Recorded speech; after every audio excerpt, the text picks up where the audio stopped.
Yo, assalamualaikum warahmatullahi wabarakatuh. What's up bro, welcome to my podcast. Perkenalkan, nama saya Muhammad Raja Tadiatma. Saya dari SMPT Cordova, berpotensi, berprestasi, gapai ridho ilahi, Allahu Akbar. Pada kesempatan kali ini, saya akan menjelaskan berbagai manfaat kimia di bidang kesehatan. Tapi sebelum itu, apa sih yang kalian pikirkan pertama kali tentang kimia? Pasti kalian pikir kimia itu ribet, memusingkan, dan bikin stres, dan lain-lain. Pokoknya itulah. Tapi nyatanya, kimia tidak seribet itu loh, atau memusingkan itu. Bahkan, kimia dapat kita temukan di kehidupan sehari-hari. Seperti contohnya, bagaimana wajah kita bisa berwarna-warni? Itu karena ada zat-zat kimia di dalamnya. Dan makanan yang kita konsumsi sehari-hari enak-enak kan? Itu karena ada zat-zat kimia yang menambahkan rasa di dalam makanannya. Gimana? Sudah mulai terbuka pikirannya tentang kimia? Sudah mulai tertarik tentang kimia?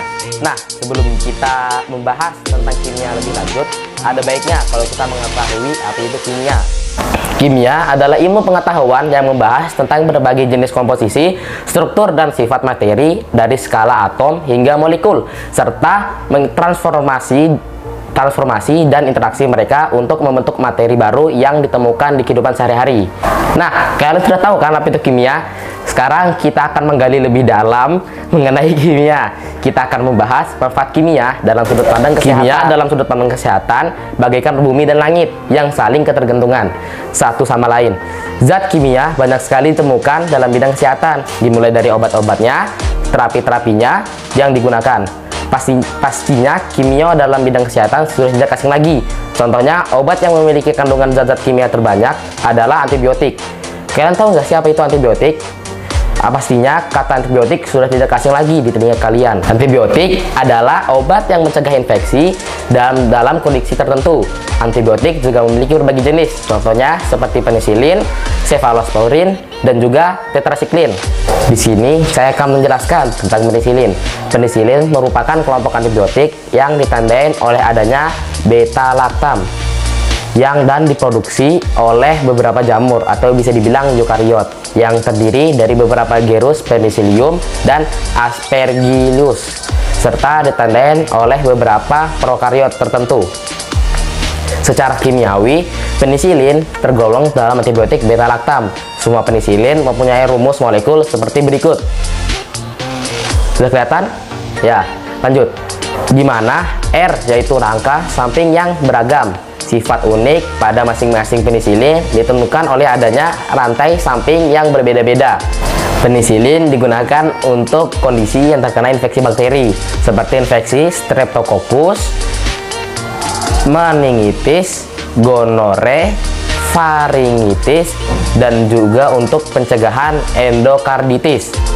Penyakit yang bisa diatasi dengan penisilin antara lain infeksi saluran pernafasan, infeksi telinga tengah, atau demam reumatik. Penisilin membunuh bakteri dengan cara menghambat pembentukan dinding sel bakteri. Perlu diingat, obat ini hanya efektif untuk mengatasi infeksi yang disebabkan oleh bakteri yang tidak bisa diatasi infeksi virus, jamur, atau cacing. Antibiotik juga baik digunakan untuk penderita gangguan ginjal, disertai dengan anjuran dan pengawasan dokter. Penisilin tersedia dalam berbagai bentuk seperti kaplet, sirup kering, dan suntikan. Masing-masing bentuk obat dapat digunakan untuk kondisi yang berbeda-beda. Jenis penisilin juga berbeda-beda seperti amoxicillin, ampicillin, oxacillin, dan juga penisilin G. Ada beberapa hal yang harus diperhatikan sebelum mengkonsumsi obat antibiotik sejenis penisilin. Yang pertama, jangan menggunakan obat penisilin jika kalian alergi terhadap obat tersebut. Yang kedua, beritahu dokter jika kalian memiliki penyakit asma, ginjal, radang usus, dan lain sebagainya. Yang ketiga, beritahu dokter jika kalian mengonsumsi obat herbal tertentu. Kemudian, Ada juga tata cara mengkonsumsi penisilin yang benar, yaitu sebelum mengkonsumsi obatnya, selalu baca informasi yang terdapat pada kemasan. Gunakan penisilin yang sesuai pada dosis agar tidak terjadi hal-hal yang tidak diinginkan, seperti overdosis dan lain sebagainya. Serta janganlah memulai atau menghentikan pengobatan tanpa berkonsultasi terlebih dahulu dengan dokter. Penisilin dalam bentuk kapsul dan tablet dikonsumsi saat perut dalam keadaan kosong, yaitu 1 jam sebelum makan atau 2 jam sudah makan. Telan tablet atau kapsul penisilin dengan menggunakan bantuan air putih.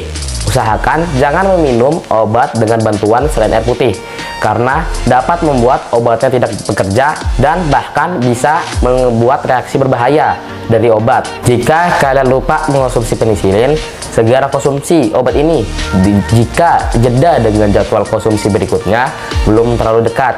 Jika sudah dekat, abaikan dan jangan menggandakan dosis agar tidak terjadi hal-hal yang tidak diinginkan seperti overdosis dan lain sebagainya. Oke, pembahasan kali ini sudah sampai di bagian akhir nih. Dari penjelasan tadi, kita bisa menyimpulkan bahwa tanpa kita sadari, hidup kita sudah banyak dipengaruhi oleh proses kimia, terutama pada saat kita sakit, lalu mengkonsumsi obat-obatan. Sudah pasti, obat-obatan yang kita konsumsi tidak lepas dari bahan-bahan kimia yang bermanfaat.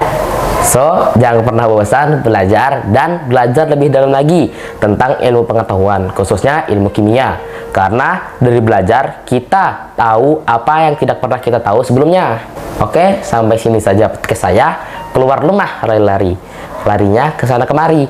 Podcast Muhammad Rajata sudah berakhir sampai di sini. Semoga kita bisa bertemu di lain hari.